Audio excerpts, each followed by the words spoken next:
Assalamualaikum warahmatullahi wabarakatuh. Nah, kita sampai di pembahasan selanjutnya mengenai penulisan item. Di sini saya akan membahas dua hal. Yang pertama mengenai kaidah penulisan soal, yang kedua mengenai penskalaan. Nah, kita langsung mulai saja ya. Untuk menuliskan soal, ada beberapa hal yang harus teman-teman perhatikan ya sebelum menulis soal. Yang pertama, gunakan kata-kata atau kalimat yang sederhana, jelas, efektif, efisien, mudah dipahami. Tetapi tentu saja tetap menggunakan PUEBI ya. Kaidah tata tulis dan tata bahasa Indonesia yang baik dan benar, yang baku. Ya. Sehingga kalimat-kalimat yang kita buat itu mudah untuk dipahami maksudnya. Kemudian mengecilkan kemungkinan munculnya salah paham di subjek gitu ya.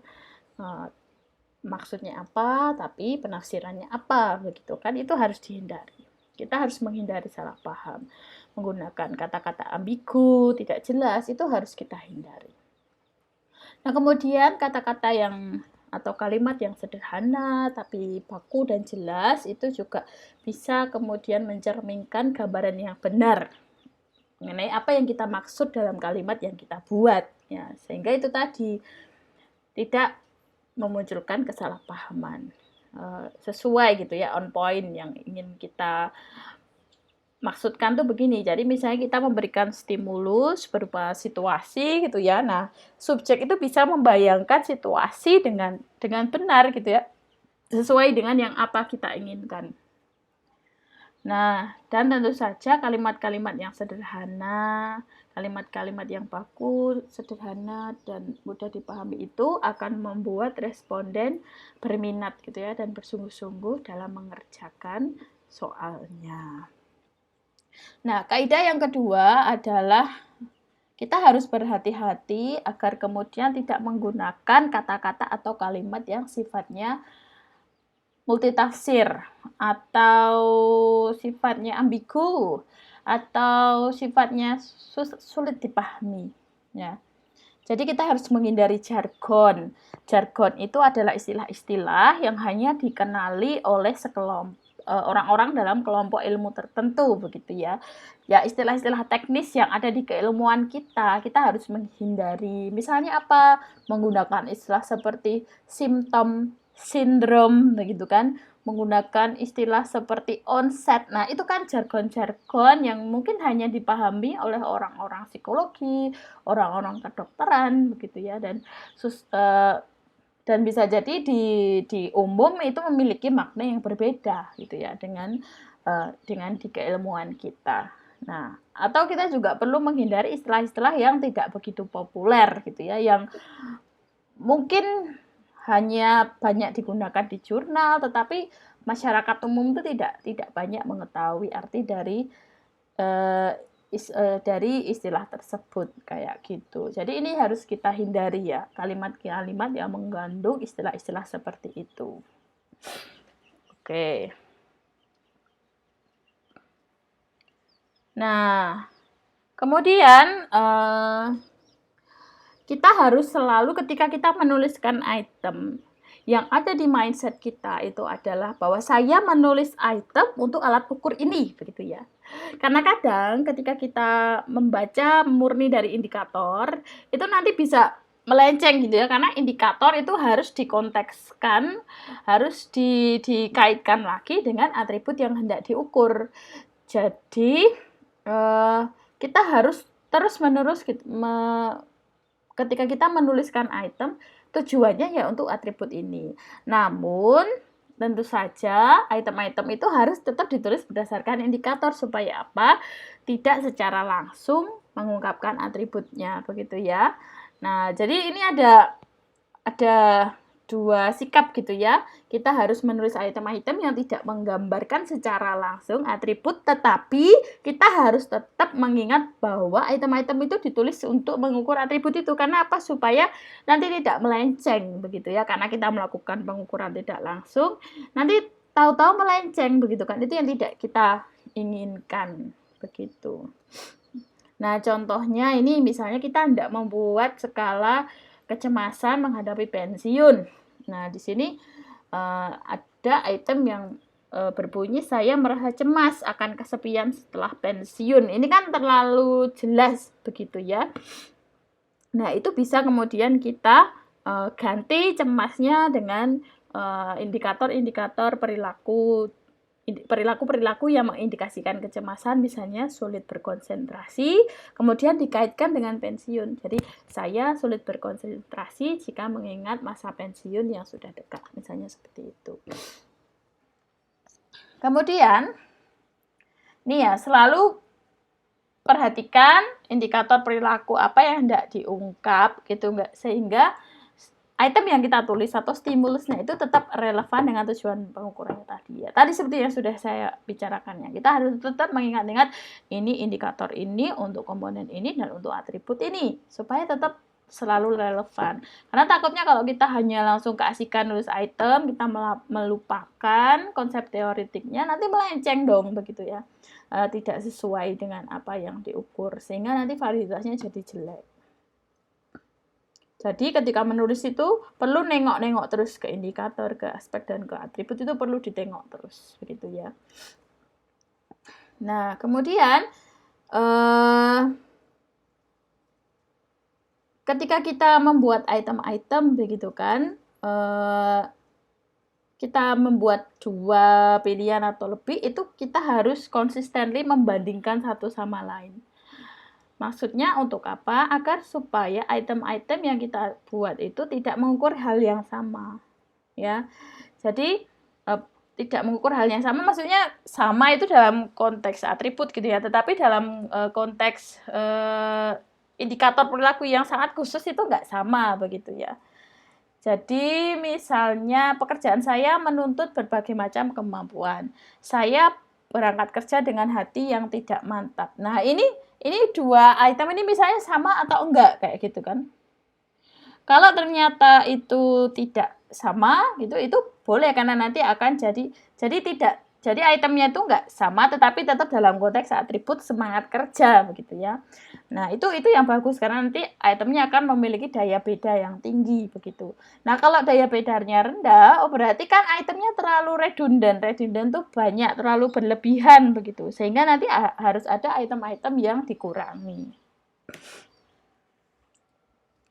Nah, kemudian kita juga harus memastikan bahwa item-item yang kita buat itu tidak mengandung social desirability atau isi dari item itu menggambarkan gitu ya nilai-nilai moral yang dijunjung tinggi gitu ya di sosial. Ya, kita harus menghindari itu karena nanti kalau nilainya terlalu tinggi, social desirability-nya tinggi, orang-orang tentu akan cenderung favorable ke situ. Terus kalau social desirability-nya rendah, orang-orang pasti cenderung unfavorable di situ. Karena apa? Menghindari gitu ya perasaan dinilai sosial gitu ya, dinilai oleh masyarakat sosial begitu. Jadi kita harus menghindari. Nah, contohnya seseorang membuang sampah sembarangan. Saya tegur, saya tunjukkan bahwa saya terganggu dan jijik. Nah, di sini opsi A ini social desirability-nya tinggi sekali dan opsi B ini social desirability-nya rendah sekali. Dia menggunakan kata-kata yang sangat kuat maknanya begitu ya. Terganggu dan jijik itu kan strong sekali powernya. Jadi kemungkinan besar orang ketika menjumpai item ini dia akan menjawab opsi A dan menghindari opsi B. Begitu. Jadi kita harus menghindari penggunaan kata-kata ini. Baik-baik ini kan, sopan ini kan kayak ya kita harus bersikap kayak gitu begitu. Ya, dan kita juga anti dengan kata jijik gitu kan. Masa saya menunjukkan perasaan jijik terhadap orang lain gitu kan. Nah, kita cenderung menghindari opsi itu. Nah, contoh lain misalnya menggunakan kata curang. Meskipun untuk meningkatkan karir saya tidak boleh berbuat curang. Nah, ini tentu saja orang akan menjawab setuju dengan ini. Saya tidak boleh berbuat curang. Ya, tentu saja saya akan setuju karena ya curang itu sesuatu yang tidak diinginkan di masyarakat sosial gitu ya, mendapatkan penilaian buruk begitu kan. Nah, begitu. Jadi misalnya kita bisa mengganti kalimatnya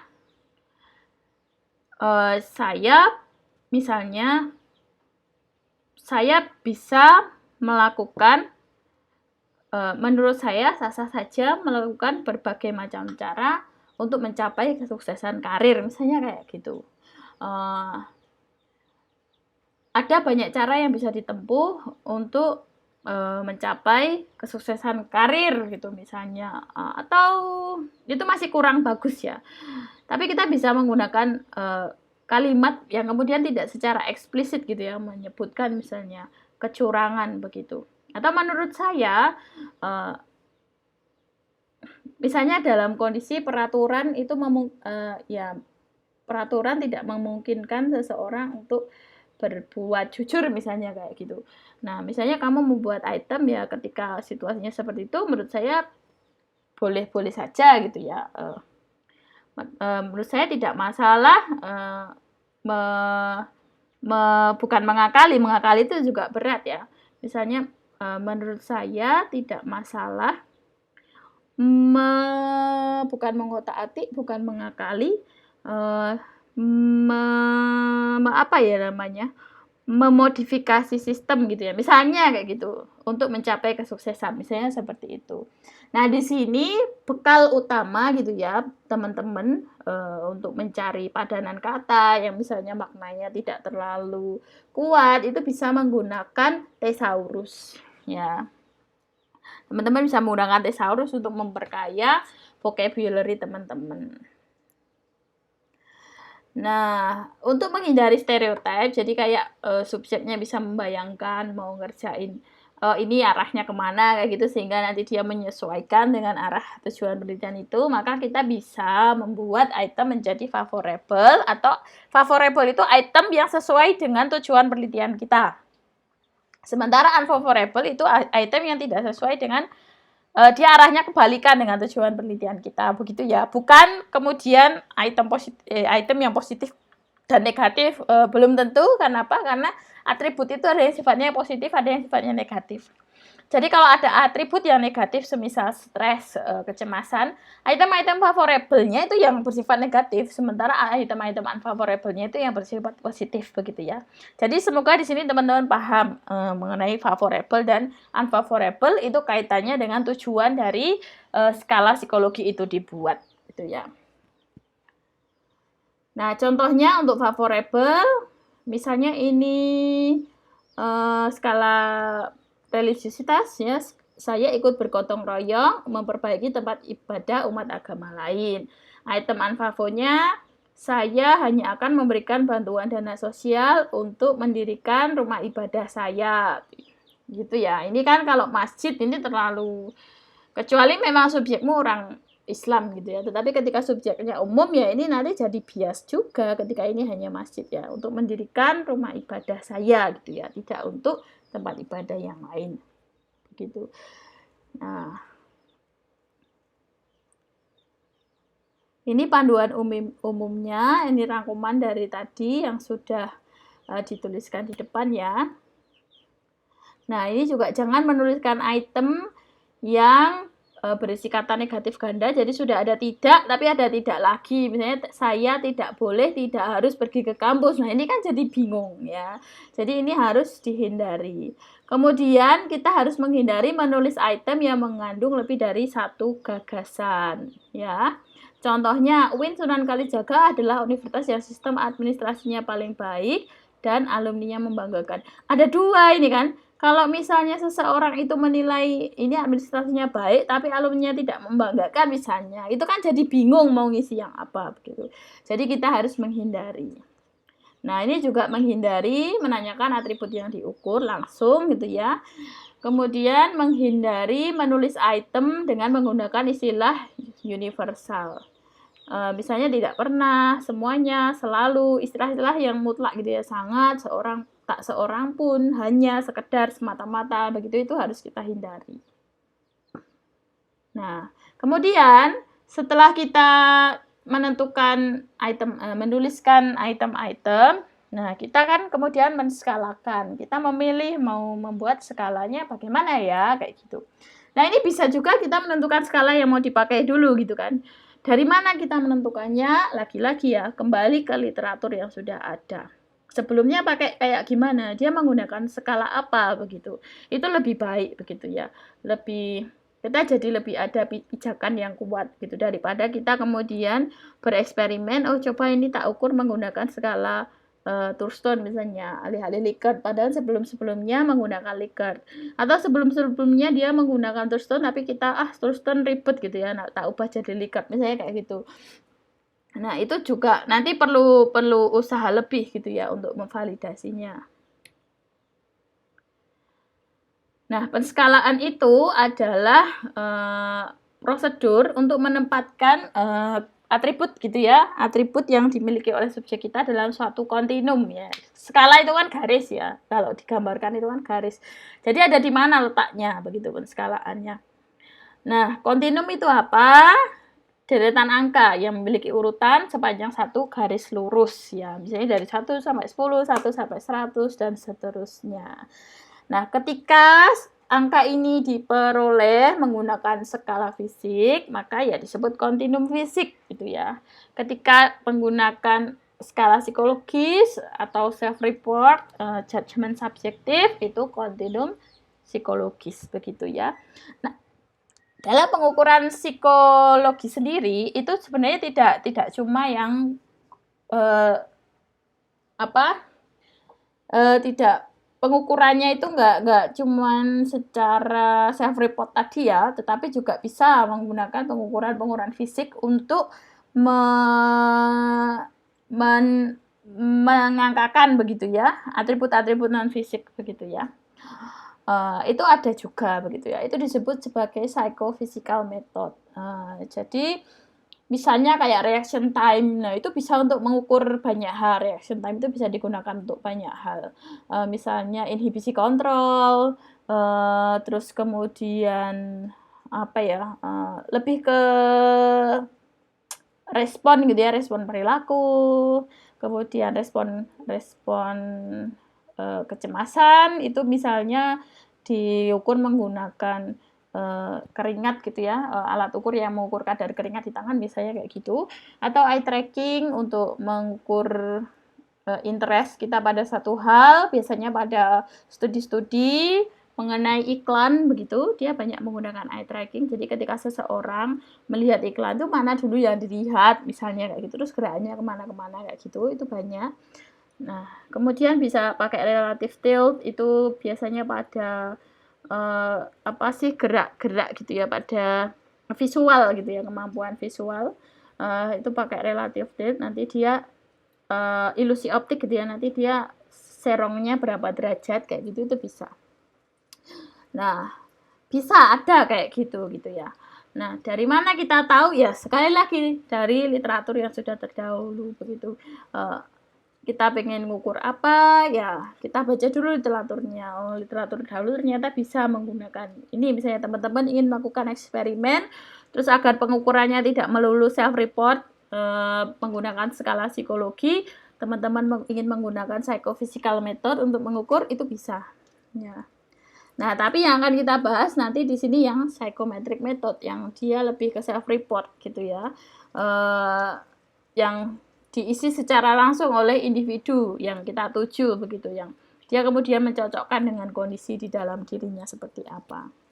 Nah, model penskalaan itu ada 3 ya, ada 3 dimensi.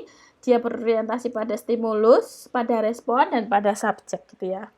Nah, kenapa? Karena kan dalam posisi kita ketika mengerjakan skala psikologi, itu situasinya kan ada banyak subjek, ya dia menghadapi banyak stimulus, yang menghadapi berbagai macam respon. Ya enggak, responnya kan mesti lebih dari 1, paling minimal 2 ya tidak. Stimulusnya ada banyak, ya itemnya ada berapa? Misalnya ada 10 item. Kemudian orangnya ada berapa? Ada banyak ya, biasanya kita menggunakan Kalau penelitian kuantitatif itu kan paling enggak ya di atas berapa, 30 atau di atas 60 kayak gitu ya. Nah, maka kita harus mengambil satu perspektif saja untuk penskalaan ini. Siapa yang mau kita skalakan? Subjeknya kah? Stimulusnya kah? Atau responnya kah? Begitu. Ketika kita mengambil hanya satu orang yang kemudian kita persoalkan pada satu saat gitu ya, jadi kita letakkan orang tersebut dalam kontinum, subjek kita dalam kontinum, oh kita berarti model penskalaannya subjek. Ketika kita mempersoalkan satu macam respon pada setiap stimulus, oh penskalaan stimulus. Ketika sejumlah respon pada satu stimulus yang sama, jadi ada satu stimulus, kemudian responnya banyak gitu ya, kayak tadi itu loh, ada yang kalau kamu situasi begini, kamu ngapain? A begini, B begini, kayak gitu. Nah, itu disebut penskalaan respon, kayak gitu. Nah, sekarang pertama, penskalaan yang berorientasi pada stimulus. Ya, tujuannya adalah untuk menempatkan stimulusnya dalam kontinum, begitu ya. Jadi, kita mengasumsikan bahwa respon individu itu merupakan replika satu sama lain, begitu. Nah, ada beberapa metode. Yang pertama adalah metode perbandingan pasangan, metode interval tampak setara, dan metode interval berurutan. Nah, ini yang dasar banget gitu ya. Awal-awal skala non-kognitif, skala psikologis itu di sini ya. Oleh siapa? Yang sudah saya jelaskan di video sebelumnya, oleh Thurston dan oleh Gartman, begitu ya. Nah, contohnya ini kalau dalam alat pengukuran berbahasa Indonesia yang sudah ditulis oleh Prabandari mengenai stres tahun 89. Jadi dia membuat item-item jadi gini, merasa dibenci oleh seseorang.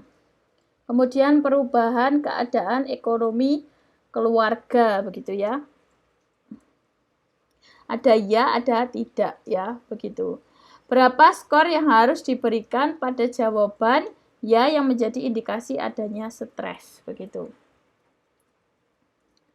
Nah, gini, jadi kalau Likert itu kan yang diberikan skor itu pada responnya. Tapi kalau dalam Gartman dan Thurston itu yang diberikan itu stimulusnya, begitu ya. Jadi stimulus 1, stimulus 2 itu mereka memiliki bobotnya sendiri-sendiri. Oh, maka itu disebut skala stimulus. Jadi misalnya ketika nomor 1 menjawab ya atau ya, gitu, dia memiliki bobot tertentu, begitu. Nah, kemudian dari mana bobot itu? Dari penilaian ahli, begitu ya. Dari penilaian ahli, jadi pertama kali kalau Thurston, kita menentukan banyaknya kategori interval dalam jumlah ganjil, biasanya 11. Misalnya dari A sampai K, A itu ringan, K itu berat. Nah, kemudian kita minta sekelompok subjek ahli untuk memberikan penilaian, gitu ya. Untuk item ini, menurut dia mengindikasikan stres itu dalam kondisi apa? Ringan, sedang, atau berat, kayak gitu. Nah, kita buat itemnya juga yang banyak gitu ya. Misalnya berapa puluh, berapa ratus begitu ya, untuk dinilai dari ahli, dan ahli kita minta untuk memilih sedikit saja, beberapa gitu ya. Nah, jadi mereka dari masing-masing item itu diberi tanda ya, diberi tanda mana yang kemudian si item pertama misalnya kondisi dia bobotnya ringan, item kedua bobotnya berat, kayak gitu ya. Nah, kemudian setelah selesai itu ditabulasikan. Tabulasinya seperti ini. Jadi yang kita hitung adalah frekuensinya. Jadi misalnya untuk item pertama, merasa dibenci oleh seseorang, ya.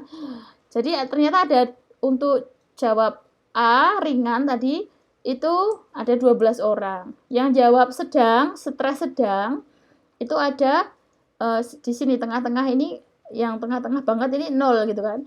Nah, kebanyakan ada di sini ya, ada di A, B, C, D, E gitu ya, dari ringan sampai sedang aja. Nah, ini frekuensinya. P itu adalah proporsi gitu ya. Proporsi dari frekuensi ini ke seluruh N, jumlah N. Oke, begitu. Nah, kemudian PK ini proporsi kumulatif gitu ya. Ini kumulatif yang ditambah di bawahnya begitu ya. Jadi ini tambah bawahnya, ini tambah sini, ini tambah sini jadi 600 gitu ya. Tambah ke ini tambah ini tak kasih. Ini tambah ini gitu ya. Ini tambah ini begitu. Nah, seterusnya kayak gitu. Nah, nanti yang dihitung itu kan kita mencari dulu mediannya. Ya, median di sini tuh di mana? Nah, cara mencari median itu kan cari separuh-separuh. Berarti kalau 200 kita cari 100. 100 itu ada di poin mana sih? Nah, ini 12, 23. Itu kan 35 ya, 35 tambah 85. Berarti ada di sini, median itu ada di sini. Ya. Ya enggak sih? Ya, kan ini 200 orang ya. Ini harusnya genap 200 ya. Mediannya ada di sini, opsi C ya. Nah, ini kalau ini huruf D, PK-nya 8,7 bla bla bla. Nah, ini dicari kemudian median begitu ya, harga mediannya disebut simbol huruf S. Yang ada mediannya kan tadi ini ya, si C ini ya.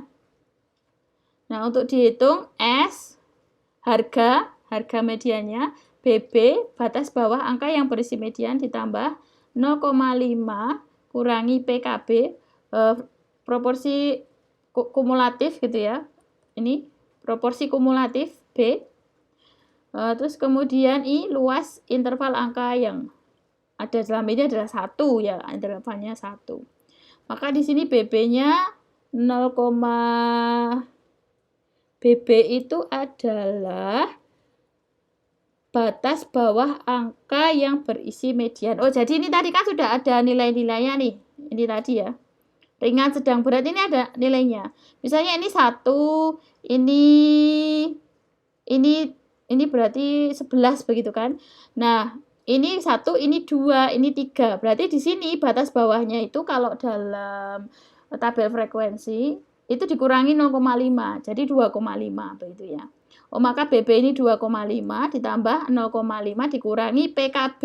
PKB ini sebelumnya ya, PKB. Jadi kan tadi di sini mediannya di sini, proporsi kumulatif sebelumnya itu ada di sini. Benar nggak? 1,75. Kemudian dibagi P, P-nya yang sini. Ya, proporsi yang di median itu tadi, ya. Terus dikali 1. Dapat angka ini bobot. Oh, berarti bobot untuk ini stimulus atau item ini merasa dibenci oleh seseorang itu 3,265 kayak gitu. Kemudian stimulus yang lain juga dibuat penilaiannya sama begitu ya. Kita dapati bobotnya sekian begitu. Nah, nanti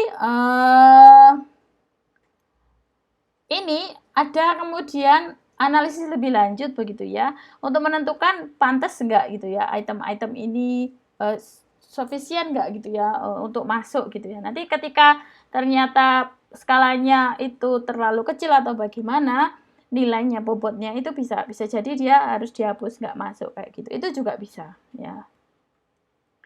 Nah, kemudian penskalaan berorientasi respon. Ini contohnya Likert begitu ya. Jadi yang kita kasih bobot itu responnya, bukan stimulusnya. Oke, yang kita kasih jadi misalnya kayak di Likert itu kan ada sangat tidak sesuai, netral. Nah, itu yang kita kasih bobot itu di sini. Misalnya sangat tidak sesuai 1, tidak sesuai 2, netral 3, sesuai 4, sangat sesuai 5 begitu. Itu yang kita kasih bobot di respon-responnya ya. Ini lebih sederhana karena nanti kita tinggal kan sudah ditentukan toh bobotnya di respon, jadi nanti tinggal dijumlahkan aja. Kalau ini tadi kan untuk menentukan bobot masing-masing item itu kan harus dihitung ini tadi ya BB-nya kayak gitu lah. S-nya. Nah, agak ribet begitu.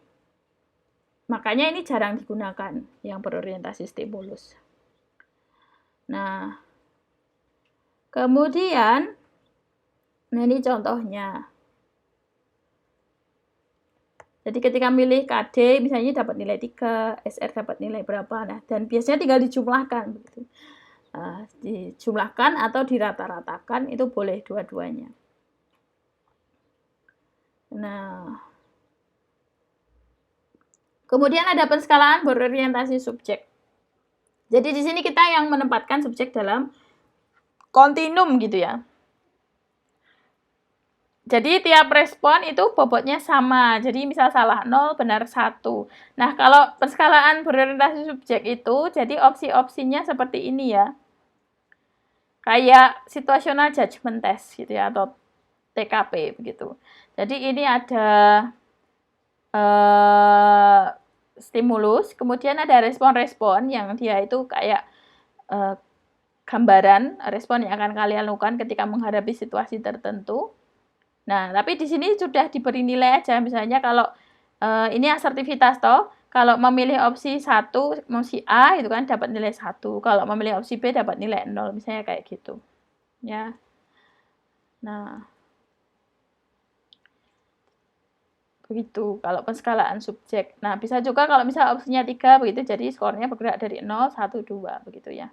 Nah, jadi di video sebelumnya saya kayaknya kebalik ya. Penskalaan yang orientasinya stimulus pada intinya adalah kita memberikan bobot pada stimulusnya, pada pernyataan atau pertanyaannya itu yang kita beri bobot. Bobotnya didapat dari mana? Dari penghitungan akan kesepakatan ahli tadi ya. Kemudian penskalaan yang berorientasi pada respon, yang kita beri respon itu adalah respon kita beri bobot itu adalah responnya. Jadi misalnya kayak tadi, sangat sesuai, sangat tidak sesuai, itu sudah punya bobot masing-masing begitu. Nah, sementara penskalaan berorientasi pada subjek, jadi ini sebenarnya mirip gitu ya, agak mirip dengan yang respon, karena responnya ini punya bobot, tetapi format responnya seperti ini ya. Oke. Nah,